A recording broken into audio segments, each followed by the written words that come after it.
Welcome. What is up? Welcome to the Mixer. I am RC, your host, joined by my buddy here, Jeff. Jeff, how you doing? I'm doing great.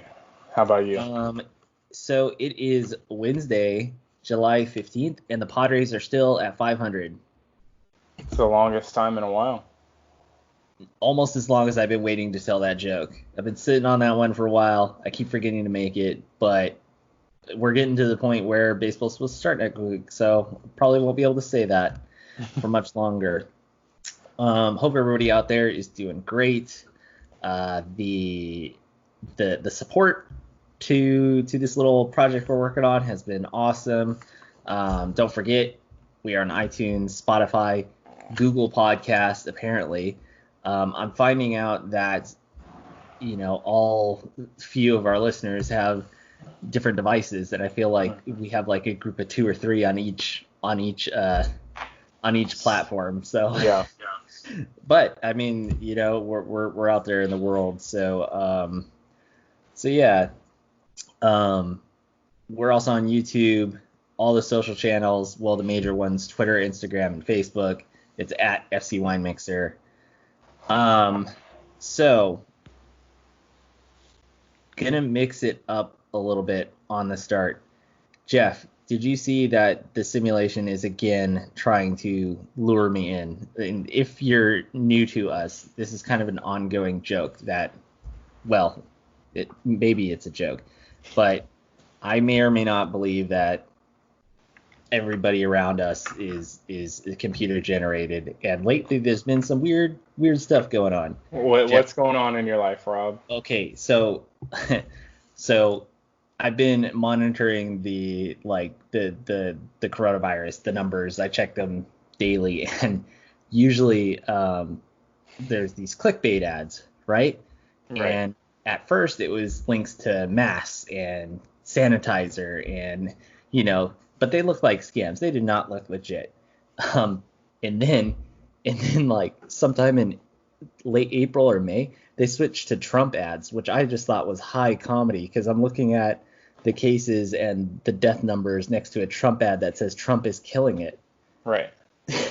And I was like, oh man, this is hilarious. Anywho, and then yesterday, my normal Trump ad was this spooky looking, I can't even describe it. It's like a pixelated polygon John Wick looking figure with a gun and red, and I don't know, it looks like it's a direct threat.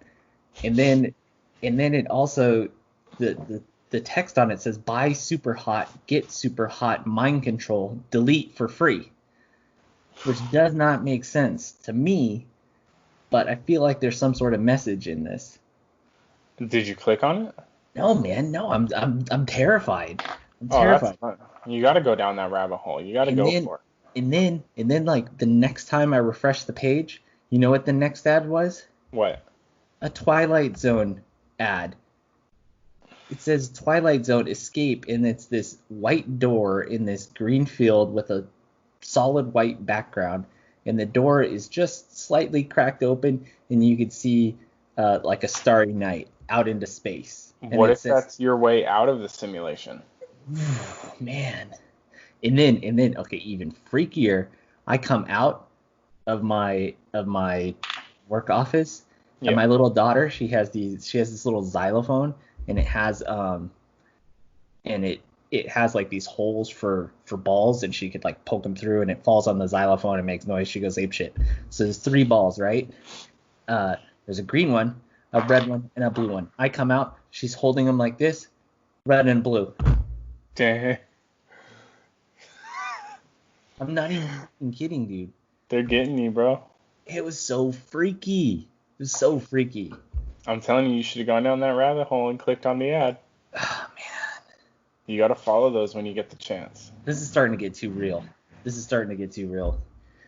Anywho, so yeah, I may or may not be getting singled out by our overlords. For what purpose, I have no idea. But AKA Sean.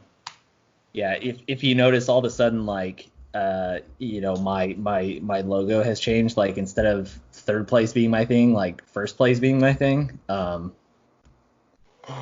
Just remember that was a reprogramming thing, and That's a good effort. Way to throw that in there.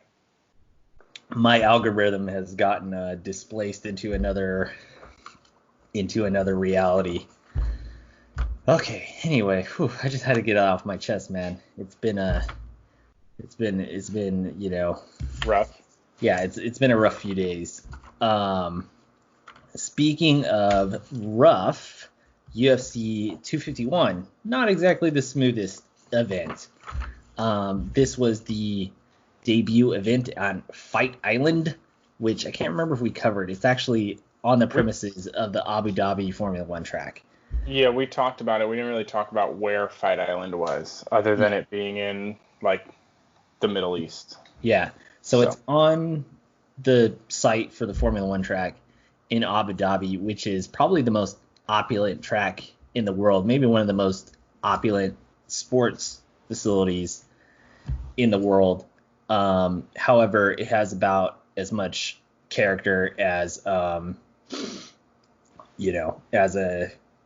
as a couch or something. It's just it's not very I mean, it looks nice, but it's a boring track. Yeah. You kind of hear that about the nation or about Abu Dhabi in general. They say that the city just doesn't really have that much character for some reason. But yeah.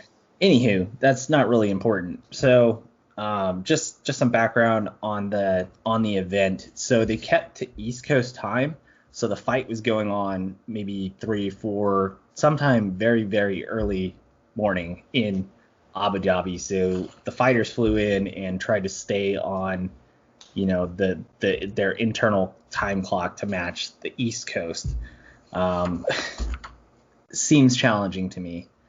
There was a lot of illegal kick stoppages. So I don't know how much of this you saw, Jeff, but did you see the Santos and Bogadov fight? I didn't watch the fight. We were busy with Sam's dad, but I was following it along on Twitter, so I kind of knew what was going on the whole time. Yeah. And yeah, a lot this card was, like, at least Twitter-wise, from the people I follow, enjoyable, but there were a few moments on the card that were, like, controversial or, annoying, right? And it kind of started with, like, the kick stoppages. Yeah, so what happened in the Santos and Bogadov fight, I believe it was the second round, Santos was, he had Bogadov off on his, out. He was out on his feet. Somehow the guy stayed on his feet for, it seemed like 30 seconds. It was probably shorter, but I just kept looking. I was like, stop the fight, stop it. Right. He's out, and they just let it go. And then after that, I don't know if he was just so rocked and he just wasn't thinking, or if he was, just compromised. But he had a few groin shots, and then they were long stoppages too. They were it wasn't just like a graze, it was the Santos was down for a while after each kick. A few minutes. I thought they were gonna stop the fight, and then Santos was up against the cage and he had his knee down. When you have your knee down, you can't get kicked or kneed to the head. And then he just freaking kneed him right to the head. And then the ref's like, stop. And he goes up to him, he's like, what are you doing? What are you doing? Because it was the third stoppage in a minute. Right. And anyway, they took 2 points from him, which is pretty rare. And Santos won on by decision. But yeah, it was just really, really weird. Yeah. And in the prelim fights leading up to that, I believe there were 2 other stoppages because of groin shots, which they happen, but it was just very frequent, it seems. I know. So clunky. Yeah. I know one of the prelim fights got stopped for an eye gouge at one point. The guy accidentally fingered another guy's eye. But yeah. I mean, like, if, you know, he might have been trying to get out of the fight too. His corner, the fight didn't get ended when it looked like he was knocked out, even though he's still on his feet, right? Yeah. Um, sometimes I've heard of, I'm sure you've heard of fighters at times like doing something illegal to get out of a fight because Right. their corner didn't throw a towel or something like that, right? So maybe he was trying to do that. Who Yeah. knows? Yeah. To maybe look like, that he didn't quit or something. Yeah, exactly. Yeah. I don't know. It was very unusual. Yeah. So there were kind of three main fights that got everybody excited Yeah, it was the three this title card. fights, right? Yeah, there was Holloway versus Volansky. Jose Aldo had a fight, and the main event Usman versus Masvidal. Yeah. I think the Holloway fight was the most entertaining of the three. To me, it looked like Holloway had won the first 3 rounds, but the decision was ultimately given to the champ, Volkanovski. It was a split decision. Dana White, after the fight, said that he was unhappy with the result. I was talking with somebody about the fight, and they felt the same way. They thought it was robbed, that Holloway was robbed. However, I think it's back to that old adage: you got to beat the champ to become the champ, and Yeah. I almost feel like the champ is always gifted a round. If the round is close, the judges are going to side with the champ. So I Yeah, didn't have too much of a problem with it, but I did feel like the wrong side got the decision. this is one of the fights. You don't see this all that often in UFC. You see it a lot more in boxing, right? But so it's kind of funny, like as a boxing fan, when this happens in UFC, like UFC fans really kind of blow up that day about it. Like Yeah. they get really upset about it. But this is just a common fight thing, right? Like just Yeah. in general, when you're watching a fight, if someone's the champ and someone's not the champ, then the person that's not needs to either win extremely convincingly Yeah. or get the knockout. They need to end the Yeah. fight early. And that's kind of the champion's advantage. And that's how it's been for a long time in fights, and that's probably how it's going to be for a long time based on how they judge fights. Do you think Um, that's right for for it to be managed that way, the judging? I think it's tough. Like, um, I mean, I'm not against it necessarily. It's really the kind of like a home court advantage type thing. Mm. Um, but yeah, I mean, like I'm okay with, especially if rounds like this one seemed a little more like Holloway won, right? But um, I'm okay with like an even round by default, just going to the guy that's got the belt, right? Like Right. that's give him the benefit of the doubt basically, because he's the one with the credentials coming into the fight, right? Um, I will say like I'm not necessarily a fan of how fights get judged, but that's something completely different. Yeah. I've heard Joe Um, Rogan talk about some interesting ideas as far as judging judging the fights to make it more exciting. yeah, I mean, I don't really have any ideas on it. I would let people that like know more and watch a lot more like do that, but I just think the way they judge fights right now creates way too much controversy. Yeah. Um, and there's too many fights that like when they're done a week later, people are still talking about them, but they're talking about the bad decision that happened or something like that. It's part of the charm of the sport.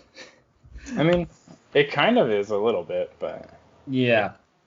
Yeah. Um, I mean, I agree. I agree with you there. I feel, and I kind of get it because these organizers want a champ that defends his title or his or her title, I should say, Yeah. for a while, because then it draws more buys, more awareness. The fans only have to like really learn about one fighter, and they can Right. be.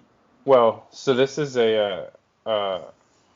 something that professional sports knows, and I think that they, I don't think they actively do anything to help out, but dynasties bring in ratings. Yeah, and I think that played a big part into the growth of the UFC because you had a lot of in the early days, like the late 2000s, when it kind of blew up. You had like Liddell and Tito. Right. You had Matt Hughes for a little while. Yeah, Matt Hughes, you had GSP, BJ Penn, Anderson Silva, and those guys were just around at the top for a while in each of their fight classes. So, and then you had the gatekeepers that they would just take down, just repeatedly. When you have people that are consistently the champion, it just cuts down on the learning curve for the average fan, right? And then they can focus on just enjoying the sport. Yeah. Yeah, so I get it from a strategy perspective, whether or not it's 100% fair. I think that's unfortunately secondary in the mind of the organizers. Right. And I don't know if it's the best way, but it's worked. It's worked in probably growing the sport, and it's worked in boxing for years. Yeah. The second of the three, not much else to say other than Jose Aldo got just obliterated. He looked huge. He looked very cut, but that was a fight that maybe should have been stopped early. Yeah, this was like the second worst loss of Aldo's career, right? Number one being the McGregor fight. Yeah, I mean, I remember when he was coming up, or when he was what was the lower weight fight league before? Oh, like the WEC or whatever? Yeah, it was something like that. That may not have been it, but it was something like that. And I remember seeing his highlights, and I was like, man, I wish this guy was on UFC fight cards. I wanted to see him so bad. And then I remember when he made his UFC debut, I was really excited for him. So, kind of sad to see him in the maybe not necessarily the waning years of his career, but just not at his peak anymore. Yeah, he's one of those guys that I kind of feel bad for him because he's one of the few champs in the UFC that didn't get a rematch. Mm-hmm. He lost to Conor in whatever it was, like 3 seconds, and never got a rematch for that fight. After he'd been the champ for like multiple years, right, without losing.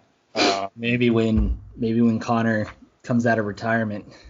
Maybe, but I know someone was saying like before he fought Conor, he was like whatever undefeated in the UFC, and since he fought Conor, he's like 3-3 or something like that. Some guys, this is an old boxing thing too, but some guys like Mike Tyson, right, are unbeatable until they get beat. Right. And then they become, I don't want to say average, but then you see them like start to lose, right? It's like when guys like don't get knocked out, but then the first time they get knocked out, they tend to get knocked out after that. Yeah, that's what happened to Chuck Liddell. Yeah. He got the glass jaw. Yeah. It's like you can take a punch until you can't. And then once you can't, you don't get it back. Yep. It is interesting to follow these fighters' careers as they progress through different stages. And because of what you said, you can see why guys like GSP leave maybe when they're at their peak, so that they don't have that descent. Right. Okay, and then so we had the main event, Usman versus Masvidal. It was a late ad for Masvidal because of Usman's opponent testing positive for the coronavirus.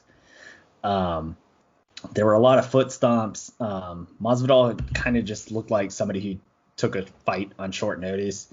He was just kind of hanging back and swinging for the fences, which, that strategy has some merits. I wish Usman maybe would have did a little bit more, been a little more aggressive, but he was probably worried about getting caught. There were some entertaining moments. There was a lot of people online that were upset, and to me, maybe I just watched so many fights. I just thought it was pretty average. A little disappointing for a main event, and maybe people were just super hyped for it, and that's why they were let down. So I don't know if you had any thoughts on that, Jeff. Yeah, I mean, I think this is a fight that I think given the proper like lead time, whatever it is, 2 months, 3 months, whatever, would have been awesome. But you got to think about it. Masvidal doesn't get the fight till a week ahead of time, right? So he's got to drop whatever weight. I think they said it was like 20 pounds in 6 days. I don't know if it was, but that's the figures that I heard. Yeah.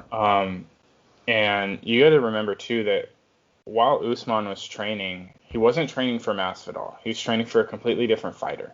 Yeah. So that means that within a week, they both have to like figure out game plans and train for the other guy, which doesn't always create the greatest fights because, like Masvidal probably tired, probably exhausted, probably hungry, right? He just had to cut a lot of weight. So he knows what his strength is, so he kind of plays to it and like, I'm going to stay back, but I'm swinging for the fences a little bit, right? Usman hasn't had a full training camp to study Masvidal or to go over a game plan. He's had a week, right? And he knows he's probably the better fighter overall, right? That's why he's the champ. So he's going to stay maybe a little less aggressive than he normally would be. He's going to just try to outpoint him. That way he can, get through the fight, not get hurt, all that stuff, right? Like, that just kind of made sense for how they put the fight together. Just in my mind, right? I think you sound like you thought the same thing. I get that it wasn't what everyone thought it could be, but, that's what happens when you put a fight together on a week's notice, right? Yeah. It more often than not. I think maybe what fed into the hype was we kind of had something similar happen recently with the Tony Ferguson fight against Justin Gaethje. Yeah. Gaethje was the late ad because freaking God, why can't I think of his name? The champ, the guy that beat Conor. Can't get over here. Yeah, he can't get over. You're stuck in Russia because of the travel restrictions, and that fight was amazing. But their styles just kind of matched up for that, and then Tony Ferguson is just an animal and can take a beating, and so everybody was saying basically the same thing. Ferguson was preparing for Khabib, who is a way different style fighter than Gaethje, who's more of on his feet, and Khabib's like a wrestler. So huge style difference. However, Ferguson is just a madman, and he just doesn't know how to stop, right? He just kind of goes and goes and goes. And then so that fight was good, it was entertaining. Anywho, so but that's the exception. That's the exception. Right. Usually these fights that get added on late kind of disappoint. Right. Overall, I thought this event was weird. So hopefully this isn't something like a trend that's gonna be prevalent with the fight island fights. I don't know if it's the jet lag, the different time, the different time zones that they're trying to almost simulate being on the East Coast. Right. So I guess we'll have to see how the next few cards go. But I would say that this is probably the first event that I've watched in any sport so far where there wasn't a crowd and it was just kind of thrown off by the whole solution that they had to come up with because of the coronavirus. And I was like, this is a diminished product, because usually as a spectator watching from home, the crowd adds some sort of environment. However, I'm more interested in what's going on whatever the playing field is, the ring. Right. This is the first one where I was like, oh man, I hope I hope the rest of the events don't have this same vibe. Right. Okay, speaking of maybe disappointment, Woj, our buddy in the business, sports media, I love he was Woj. suspended. He was suspended for emailing a senator, fuck you. Yeah. So Senator Josh Hawley, who's a Republican in Montana, I put MO, so that could be Missouri, it could be a bunch of states. Criticized Adam Silver's relationship with China and basically prompted Woj's email. So the senator tweeted out a screenshot of Woj's email. His tweet said, "Don't criticize China or express support for law enforcement to ESPN. It makes them real mad." Woj apologized, saying it was disrespectful and a regrettable mistake. Are you sad that Woj is banned or Yeah. suspended? Yeah. So, um, I mean, this one's tough. I think for me, like, I don't think Woj should have said what he said, right? Like, that's an email he probably didn't need to send. Um, on the other hand, I know multiple people have said this, but ESPN needs Woj way more than Woj needs ESPN. Um, so like ESPN literally rebuilt their basketball like part of their brand Uh-huh. around Woj and what he does, right? He was just fine before ESPN. He'll be just fine after because of the connections that he has. One issue I have with this, um, like I understand like this email shouldn't have been sent. This is not a great email. I'm not a fan of people taking things that are sent privately and making them public in general. Mm-hmm. Things that are sent privately are private in general. I think if you have a problem with it, you need to talk to that person. Yeah. Then if that doesn't work, go public, do whatever you need to do. But when your first move is to go public, I get what you're doing. You're trying to politicize it, and that's fine. Yeah. Because you're a politician and that's your job.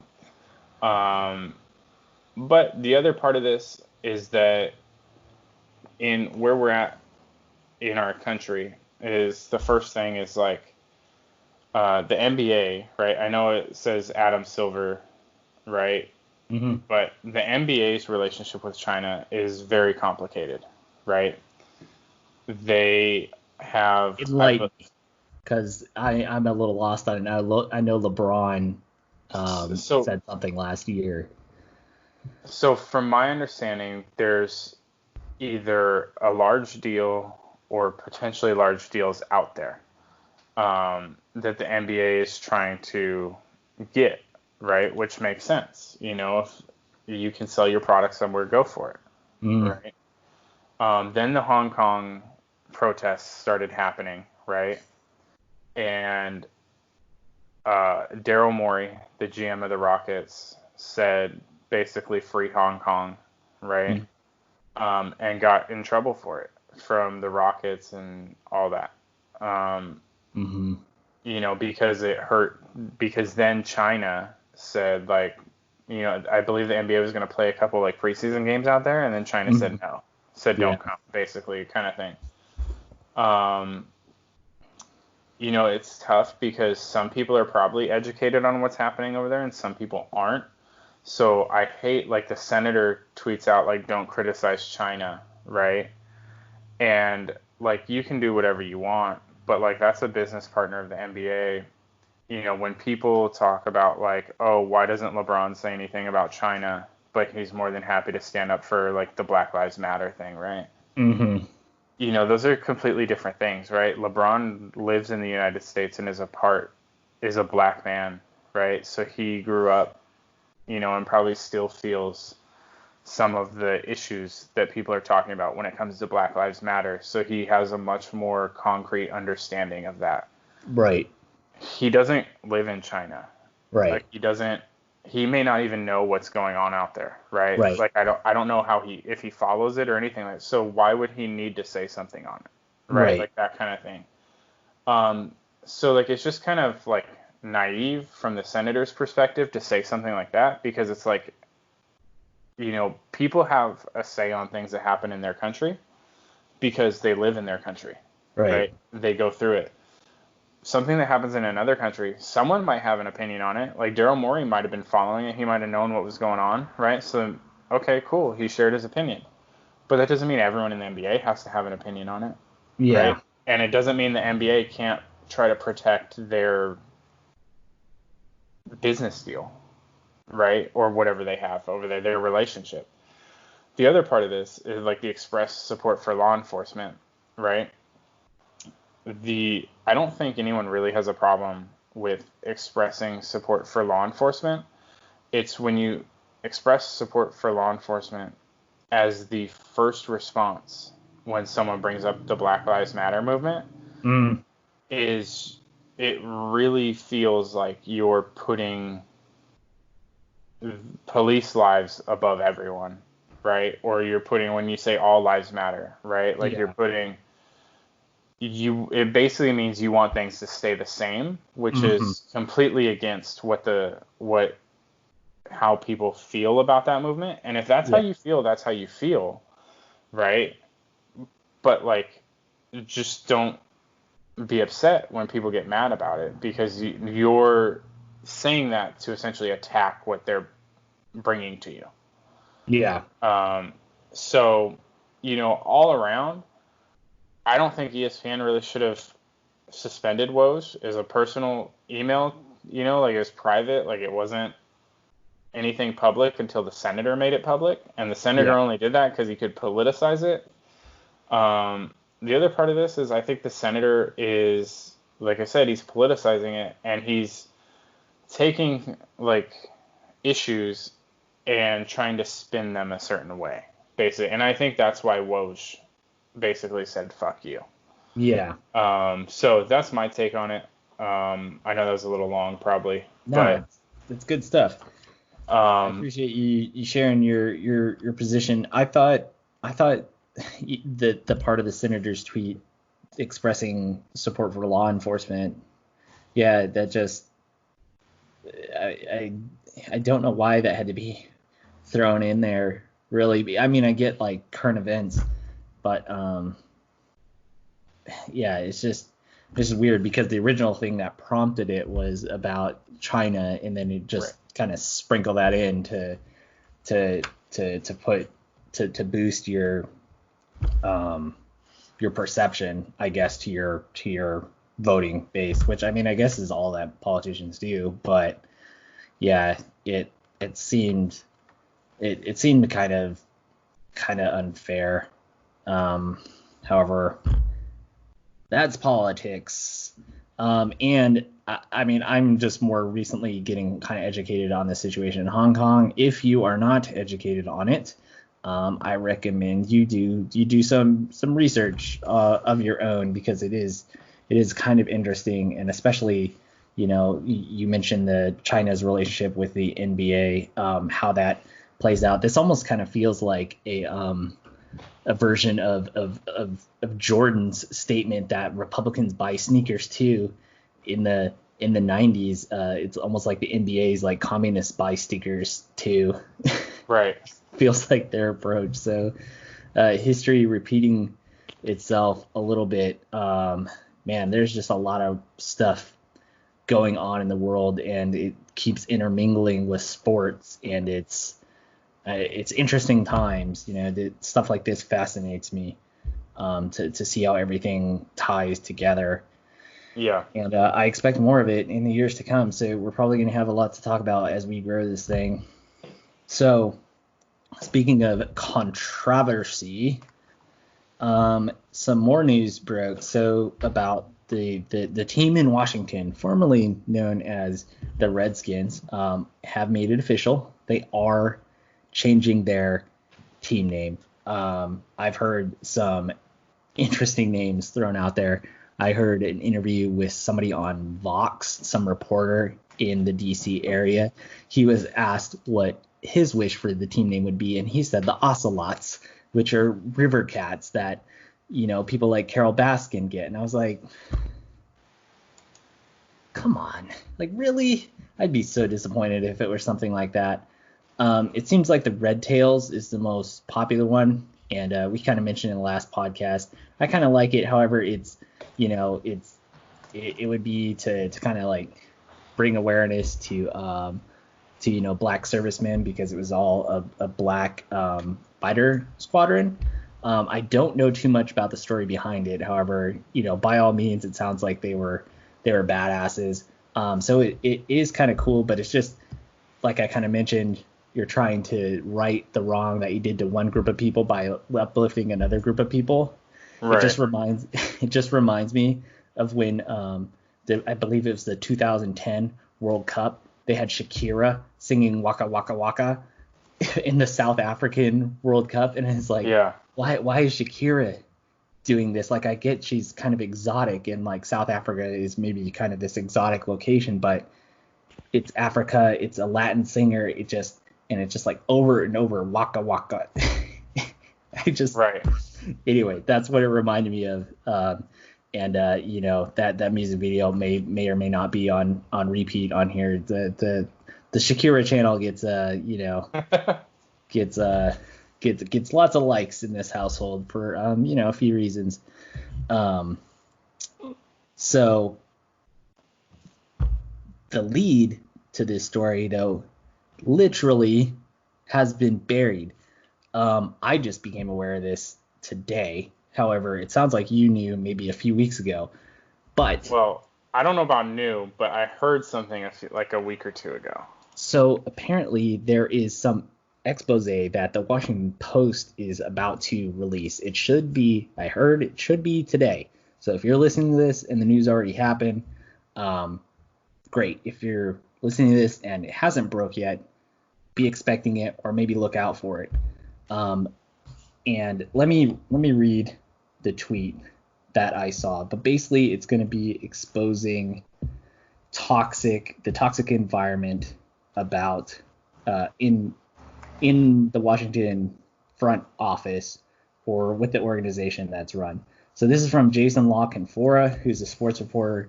He said the warped and toxic culture of the Washington football team is about to be exposed in sickening fashion again. And I've seen similar tweets from other reporters. They're making it sound like this is very, very bad. I haven't seen something like this leading up to a story. Maybe it's overhyped. I don't know if you remember this, but a few years ago there was, I believe, a story. A group of the cheerleaders came forward and said that they were being treated like escorts when they went on. I think it was their like calendar shoot or something. They had a bunch of investors or whatever, basically friends of Dan Snyder, go with them like Florida, Hawaii to do their bikini shoot for their calendar, and then they were basically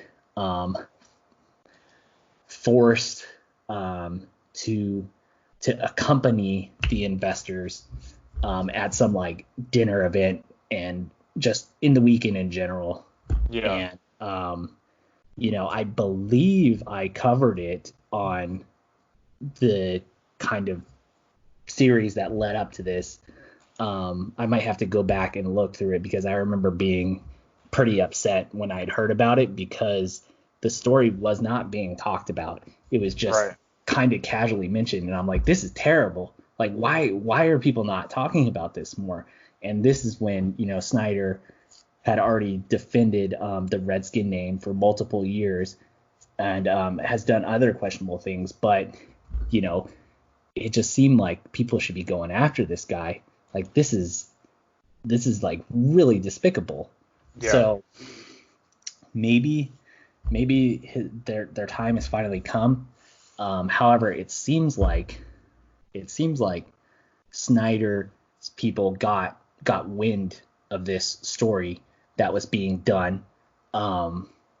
Somehow, the reporter, or somehow also the companies backing the Redskins, FedEx, Nike, got wind of it as well. They put the pressure on Snyder. He changed the team name to kind of deflect the news story. the Yeah. attention of the sports world to them changing the team name, but in actuality, it seems like that was just to draw attention away from this, whatever this expose is going to be. So, I don't know what it's going to be. They also, and then, I can't remember if we mentioned it, but 40% of the team's ownership went up for sale. Yeah, And, I saw that. and also, like, that was announced shortly after they said that they were going to announce that they were reconsidering the team name. So, like, why? Like, it made it seem like people were selling their shares of the team because they were changing the team name. And I was like, really? Is that, is this because they like the Redskins name or something, and they like disagreed with the decision? It seemed like something was off, and this Right. totally makes it make sense. And so basically those are people trying to dump their shares before whatever story is about to come out. And they also apparently fired 2 staffers in the organization, people that worked on the facility. So that might give some insight on what exactly the story is going to be. Yeah. But apparently it's not good. Any thoughts on that, Jeff? I mean, I think you touched on pretty much all of it. I don't have any more to add really, other than like I think I'm a fan of the name change to an animal personally, but Redtail seems really cool. You're not a fan of the cornucopias? Not really. I just like I don't understand why. I mean, teams can do whatever they want, but I'm a fan of just be generic, be something that like no one's gonna get mad about. That's just my thought on it. Like it's a sports team name, right? Like it doesn't need to be that complicated. But My neighbor, when I walk my dog out to do her business, there's a neighbor of mine who's always sitting out on his porch. He had some interesting ideas for the team names, which I'm not going to share here. But my neighbor has some interesting thoughts on things. Maybe I'll loop him in some of his thoughts that he shares as people grow more accustomed to our channel here. We'll call him Paul Rudd. Paul Rudd. It may or may not actually be Paul Rudd. It may or may not actually be a real person, but we'll leave the mystery out there. All right. So, yeah, no doubt, whenever the story drops, expect us to cover it in the next episode. We can discuss it. Final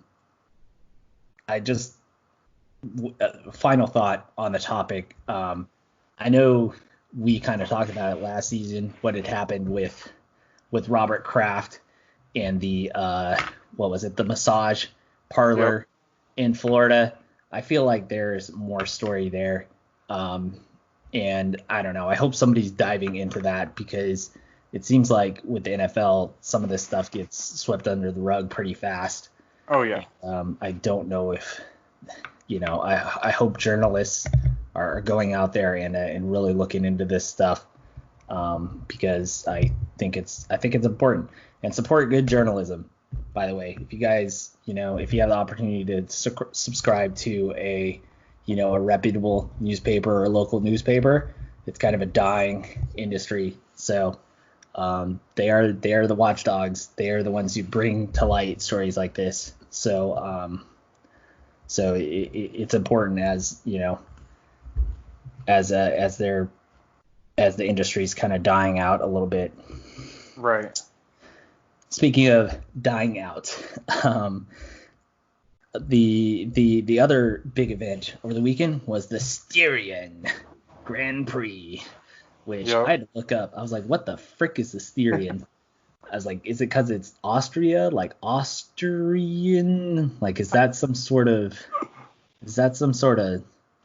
slang? Like, I didn't know what it meant. So apparently it's the mountainside. It's the region. It's called Styria. We have the Sierra Nevadas. Anyway, it's where the track is. It's the region where the track is. So yeah, it actually sounds kind of cool once you hear that. What was not cool was this race. It was exciting for one lap, the start, and Ferrari'd. Leclerc got a 3-place grid penalty after qualifying for delaying another racer in their qualifying lap. So he was starting back in like 14th or 13th, and then Vettel was starting 11th or 10th. They were kind of lined up on the grid behind each other. I think Leclerc was 2 rows back. Vettel got a really bad start, and then he just started dropping back. The car in between the two of them went around Vettel, so Vettel was losing places. Leclerc was seeing his race fade away. It's best to kind of get as many grid places as you can in the first lap, or even the first 2 laps, because then things settle in and it becomes harder to pass. Right. So he saw an opportunity, kind of shot down the inside of Vettel, caught the inside of the curb trying to avoid him. The inside of the curb popped his rear tires up. His rear tires came and smashed into Vettel's rear wing, took Vettel out. Leclerc damaged his own car beyond repair. Both cars were out in the first lap. And then it was basically a procession to the finish. Both Mercedes at front, Hamilton controlling, Verstappen kind of challenged. It ends up being Hamilton, Bottas, and Verstappen on the podium. Red Bull kind of bounced back, finishing 3rd and 4th with their 2 drivers after a double DNF the week before. Lando Norris, who is not a Canadian, which I said last show, he's actually British. I was thinking of his former teammate Lance Stroll, who is Canadian, who actually got a podium last season or 2 seasons ago. Yeah. But anyway, he's the guy who got 3rd last week after that crazy run and that penalty to Lewis Hamilton. He finished 5th, so 2 great showings for him. I believe he is actually 3rd in the championship right now, Nice. which is, it's great for McLaren. Hopefully they can contend the rest of the season. Did you watch this race, Jeff? I watched part of it. Okay, I only recommend watching part of it. To anybody that tuned in, after we hyped it up, because I know we have that kind of influence already. Sorry. However, it's kind of a mixed bag with Formula One. Sometimes you get something that is absolutely thrilling. I feel like racing in general has those moments which are, it's more of a slow burn, but it's almost like, how do I describe it? It's almost like a long, sustained, game-winning drive, but over the course of like an hour, it can really build, as opposed to other sports where it's it's kind of quick, Right. So it's it can be really awesome, but this race was not. I believe they are back in action in 2 weeks' time. I did not see the track. I think it's Silverstone. I think they're back at Silverstone, which is the British Grand Prix, for 2 races. Maybe this weekend, but I think next weekend. So be on the lookout for that. It'll be on ESPN. Races usually start 6 o'clock on Sunday. Right. I one quick thing to say about F1 for me. Since we are a Lewis Hamilton channel. Oh God. It was a great weekend for everyone. Lewis gets the win. His teammate gets 2nd. And then as a non-Max Verstappen channel, a little disappointing. He got 3rd. Yeah. But he didn't win, so that's always good.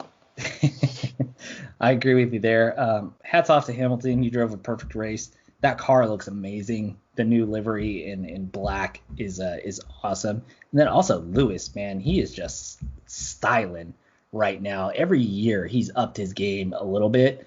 Yeah. And just when I thought he can't get more swag, he is on another level this season. So he may not be my favorite driver because of stuff that had happened earlier in his career, but I respect the hell out of him. And I don't root for him, but I look forward to him being a figure in the sport for years to come, even post his career. I think he could bring a lot of attention to the sport. So Yeah, I'm with you. I think that's going to be awesome for Lewis. He's seems like a great ambassador to the sport. I don't know how he was when he was younger, but as he's definitely gotten older, he's gotten to become the face of F1 in a lot of ways, and he's really good at it from what I can tell. To go back and touch on the Lando Norris thing, Lando finishing how he's finished. Great sign for our boy Daniel Ricciardo, who's making the move to McLaren next year. Yeah, I know. Yeah, I'm excited about that. Danny Rick, I think he finished in the points. He didn't have a great a great weekend, but right. But yeah, I am excited for him being in McLaren. If McLaren can kind of rebound, that'll be a perfect marriage between personalities and manufacturer. So yeah, I am excited for that. So that is F1. Moving on, our obligatory the air is still poison section. Our coronavirus updates. So Freddie Freeman tested positive a little, I believe maybe two or 3 weeks ago, and apparently he got it really bad. He didn't have to be hospitalized, but it wiped him out. It did its toll on him, and he's their first baseman, right?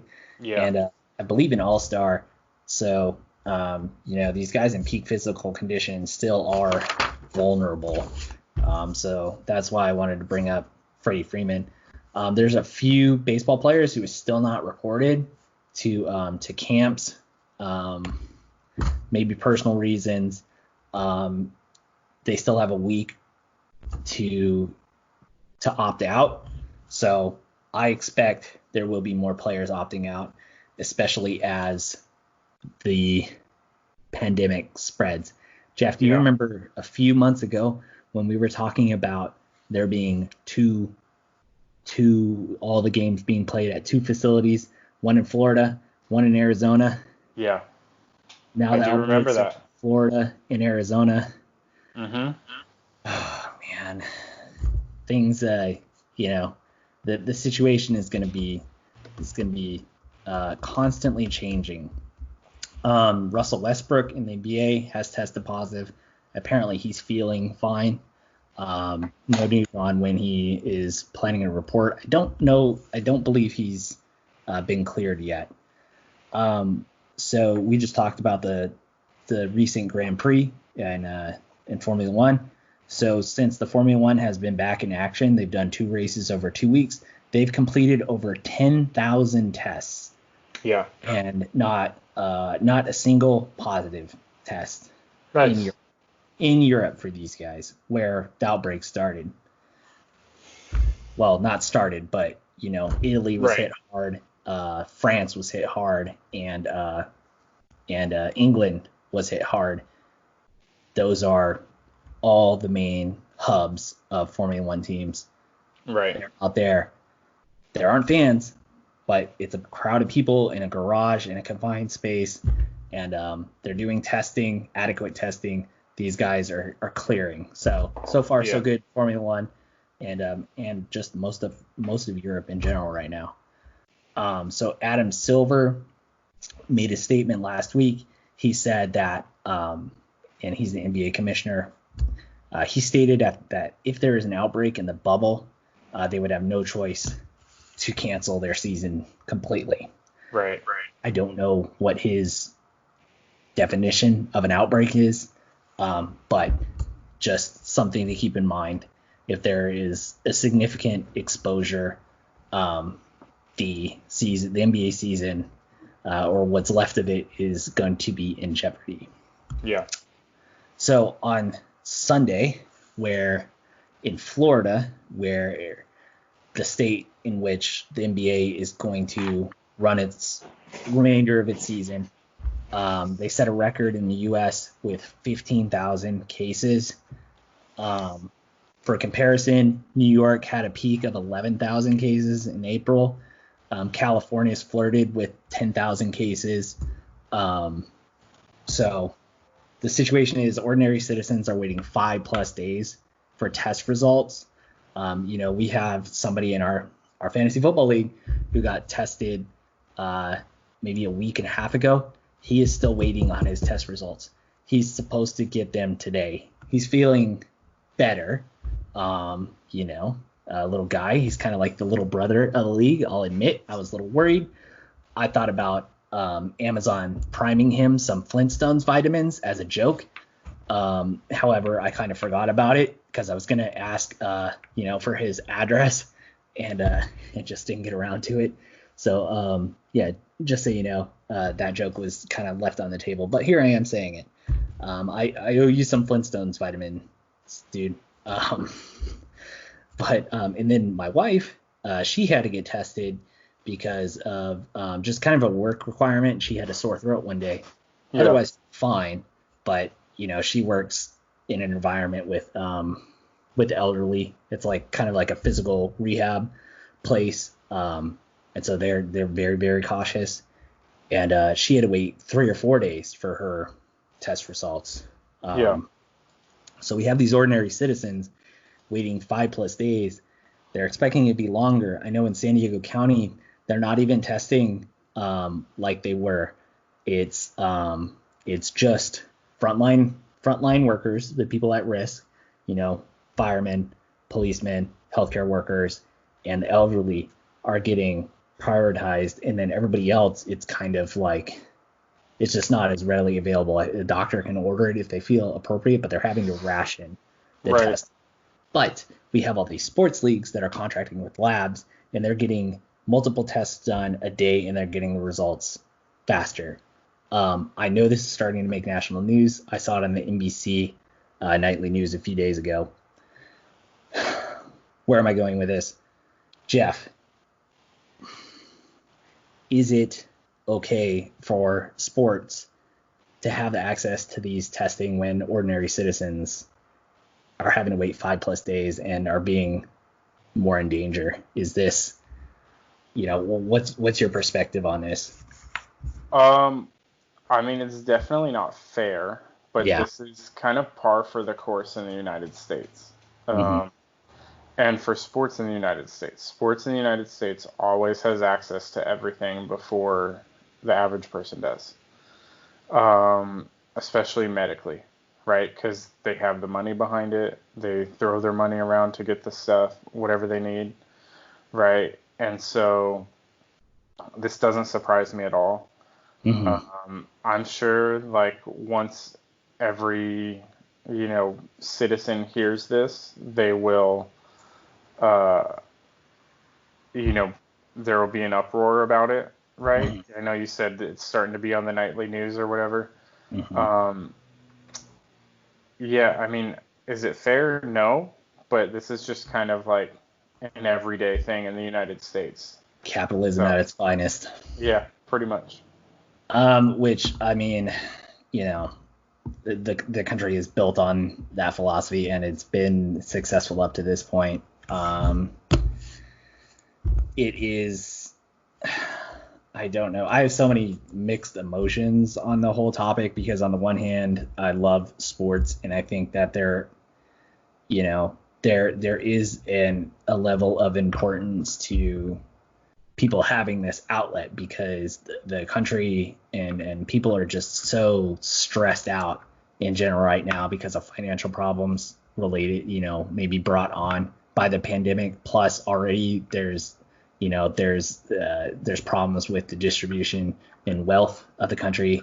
I know as millennials, I saw some stat that our group holds like maybe 15% of the wealth in the world, and by comparison, when the baby boomers came up by the same age, they own like 40 or 50% of the world's Yeah. wealth. So there's there's shifting dynamics. It's tough out there. I'm a father to a young, very young little girl, and it's tough, man. Like, I have a little two bedroom apartment, and struggling to make payments on that. It's it's been a challenge, and sports is a good outlet to have to kind of distract you from that. But Right. I'm really starting to question if our priorities are in the right place, and if maybe we need to shift our focus almost exclusively to the other issues at hand, other than sports. As much as I love it, obviously, I still just I want sports, but I hope these leagues are at least making an effort to help out in the communities in which they are functioning in, to give back in that way too. Maybe it's something they are involved with and it just doesn't get publicized, but I just feel like more needs to be done to help out Yeah. regular citizens other than putting sports on TV. Moving on. So this week I could have been a Liverpool fan. Arsenal's had a rough week after being on fire. They had the North London derby. Are you Derby or Derby? I'm a Derby person, but I know it's said Derby, I believe, Yeah, by so a I mean, lot of I feel people. the same way, but then I thought there's a race, a 24-hour race in France. It's called Le Mans, right? It's Right. a French word pronounced Le Mans. It's spelled L-E, two words, L-E space M-A-N-S. So I believe in the Ford versus Ferrari movie, there's like a Ford executive or something. He said Le Mans, Yeah. and everybody says Le Mans, but that is like frowned upon in the racing world. So I feel like maybe by the same transitive property, I should be saying Derby instead of Derby, because I probably sound like a wanker for saying Derby. So Jeff's the wanker here. I'll be that. I'm fine with it. Anyways, so North London Derby or Derby, potato, all that. Started off good. Lacazette had a scorcher. Very nice goal. And then, wouldn't you know it, a few minutes later, David Luiz strikes again. Maybe not completely his fault, but a back pass from his teammate, Kolasinac. He can't get to it. Was it Son, I believe? He dribbled around the goalie, put it in, tied it up. And then the Spurs would later win on an 81st minute header. So they leapfrog Arsenal in the table, move up to 8th. That is how it's been going for the North London teams. They're yeah, and nobody celebrates harder moving to 8th on the table than Tottenham. Arsenal, I believe, dropped down to 9th. It gets tougher for Arsenal. They play Liverpool C team, probably with their own B team today. Hence the Oh, attire. there you go.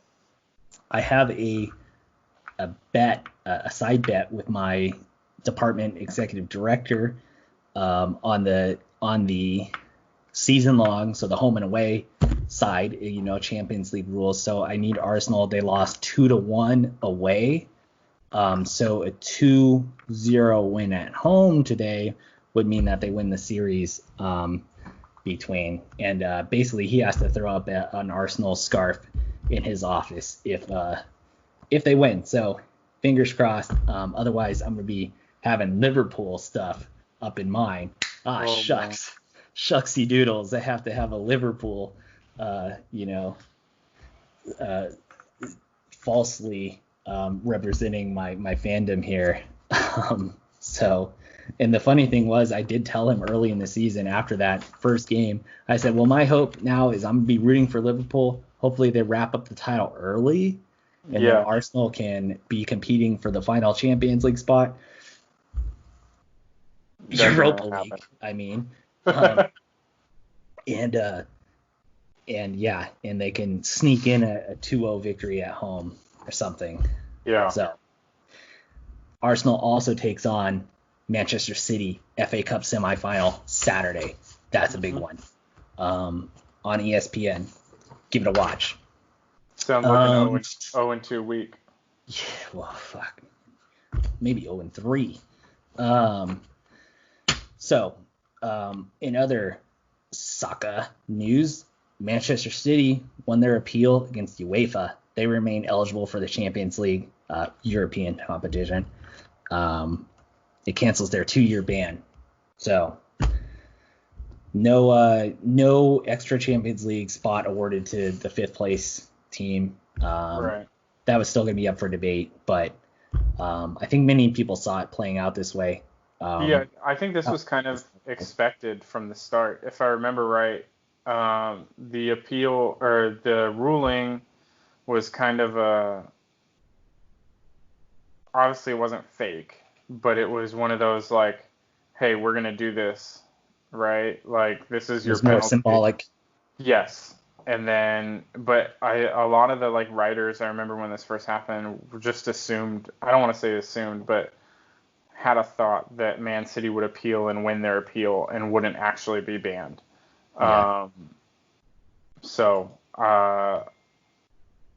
Yeah, I mean, Manchester City stays eligible. They'll be in the Champions League.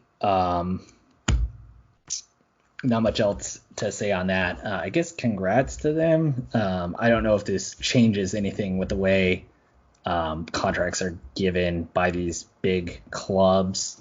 As an Arsenal fan who's maybe not spending as much money, instead they're investing in David Luiz for another year, who clearly knows where Kroenke's bodies are buried. It's kind of frustrating. In other soccer news, Pulisic got an assist to David Giroud yesterday. Looked pretty sexy. Keep it up. Loving Pulisic. Maybe he ends up on a bigger team, so I won't feel freaking dirty watching. Best player in the world. Watching and rooting for Chelsea. I mean, he's trending on Twitter quite regularly lately. So keep it up. The young man from Hershey, Pennsylvania. Did you know he's from Hershey, Pennsylvania? That's the new Antonio Gates used to play basketball. Also, get used to this, NFL fans. Justin Herbert used to be a Charger fan. Wore a bunch of Charger gear around as a kid. That is going to be shoved down our throats, which, I mean, admittedly is kind of cool, but guys, get a new angle. Last piece of news, a 12-year-old was arrested in England for racist posts targeting an opposing team player. I did not look at the actual post. Probably couldn't find it. They're probably hiding those details, but England is taking that sort of thing very seriously. I don't know if it's a sign of things to come. I don't know if that can be pulled off in the U.S., but it is interesting to see how other leagues in other countries are handling situations like that. And it may or may not bring another important topic up, and it's intertangling with sports with regards to free speech. So maybe we'll have more on that as the stories develop. Did you have any thoughts on that little story? I didn't read too much into it. It was just more of reporting. Yeah, I didn't read much into it. It's interesting, but I don't know. So this Sunday we have our fantasy baseball draft. Mm-hmm.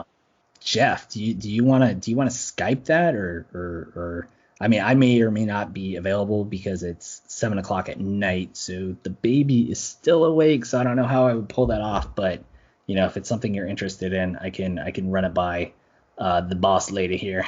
Yeah, I'm down. We can definitely try to do that. Yeah, maybe we can get some other people from the draft on the call. And we can kind of record it as a one-off. So if you guys see that on the channel, just know where that's coming from. It'll be kind of a one-off thing. But if anybody's interested in baseball in general or fantasy sports, and or just God, I hope nobody's interested in our personalities, because I mean, go get tested if that's the case. They say that COVID attacks the brain more so than they originally thought. So, enjoying the mixer, enjoying our content may or may not be a symptom of the coronavirus. It is up for debate.